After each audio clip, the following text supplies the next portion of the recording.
안녕. The chairman asks for Park Hee, Eun-sung's mom, to come in to see him for a minute. He was thanking her for all the hard work that she's put up with the mistress and the household throughout these years. Madam Han walks in and is like, "Oh my God!" She's telling him everything. So she's about to say, "It's not da da da." She's about to like blow her spot, and Park Hee like writes her like, "No, it's not about you," and whatnot. So she ends up saving her before she shoots herself in the mouth. Like, seriously. Basically, he's offering to send Eun-sung to Jae-Kai and give her the opportunity to study abroad. And of course, Eun-sung's mom is on it because it's a once-in-a-lifetime opportunity that she probably would have never gotten until this job arose, you know? So her mom quickly gets documents and transfer forms and gets her transferred within the day. Now I'm thinking, so is the chairman sending her away, sending her to a better school in a way to help Kim Tan? Like, I want his girlfriend to have a higher status?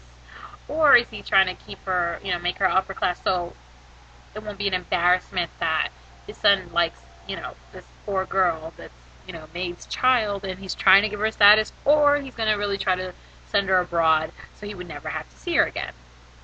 Very interesting.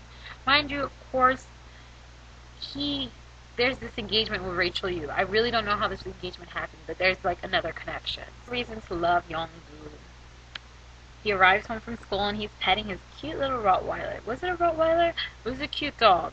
So cute. And he's stuck going to family dinner. There's Rachel Yu looking miserable because they have to sit next to each other, and Rachel Yu's mom. She gives Young-doo a gift, and it's an expensive dog collar.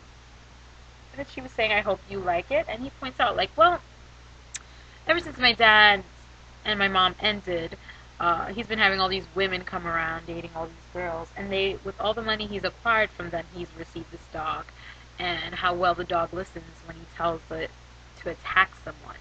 And he's like, how can I not love it? Super, like, mean, but hey, I don't like Rachel Yu's mom, and I don't like Rachel Yu, so go you. Once Young-doo's dad arrived, Rachel Yu's mom gave an excuse of how he has somewhere else to be, and Rachel Yu took advantage of the opportunity, said, "I as well, we both have to go together." She then tries to get a ride off Young-doo, and Young-doo just ended up doing it, giving her a ride to the uniform store because she needs to get refitted for her uniform. And there's Eun-sung, who's already struggling because she finds out earlier that she has to go to this new high school, which is a wealthy people, and she can't even afford the uniform, and she's walking out. And who does she bump into? Rachel Yu. She snatches her name tag and is like, well, now I got your name and your info, and you have mine, so we're fair. And Rachel Yu obviously gets annoyed and pissed off about it. And I think she mentions about Kim Tan being back. I can't recall the argument. But instead of Young-doo helping his future stepsister, he just kind of lets her pass, and he's just staring at her. And Rachel Yu was going to follow her, and he's like, you already lost at this battle, just don't make yourself look any worse. Young-doo follows Eun-sung, and he stops her, and he's just questioning her, like, what's your relationship with Kim Tan? How do you know Rachel Yu? You're the first person that's ever gotten her so mad so quickly. He's trying to say how they're on the same team and whatnot. And she's just cutting him off because she doesn't want to get involved at all whatsoever. She asks him to move, and then he was being cute and saying, like, well, I'm not blocking the whole street. You have a choice of leaving. So she walks around and leaves. And then he says, I'll ask Rachel for your phone number. Eun-sung calls Chan-young to talk about the possibility of the transfer happening, and he doesn't really seem too happy about it. And he doesn't want her there at all. I probably wouldn't either, because if Lee Bona's there and Rachel Yu's there and Kim Tan's there, since Chan-young knows he's back, he probably doesn't want his friend mixed up. I don't know if he just wants to protect her from the drama, or he secretly likes her, because that's just things that I think of.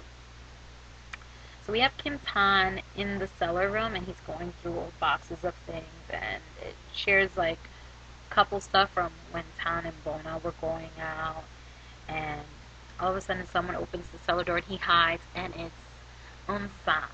He eavesdrops in the conversation Eun-sung's having, and I'm guessing it's with Chan-young, if I remember correctly.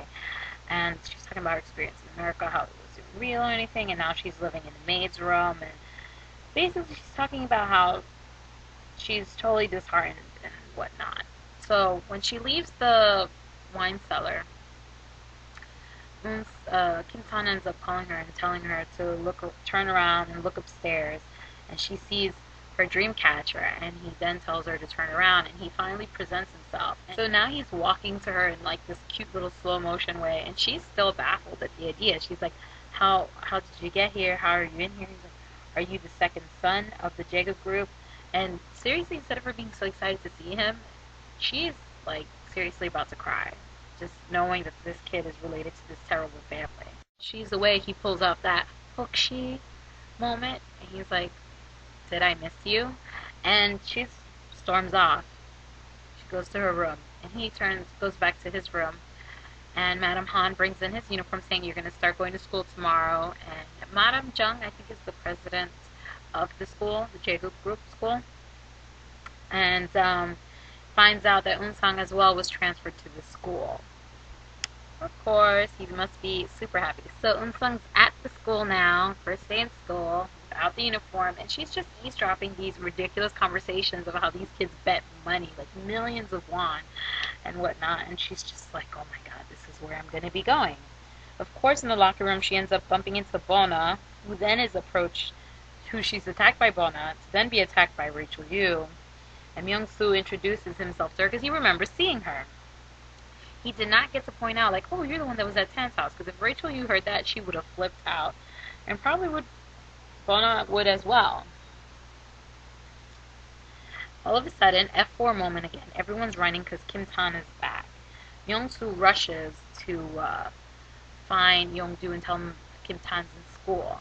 So everyone's ganging up outside, and Eun-sang's just walking around like trying to find where to go, where to meet, because she's meeting up with Chan-young, right?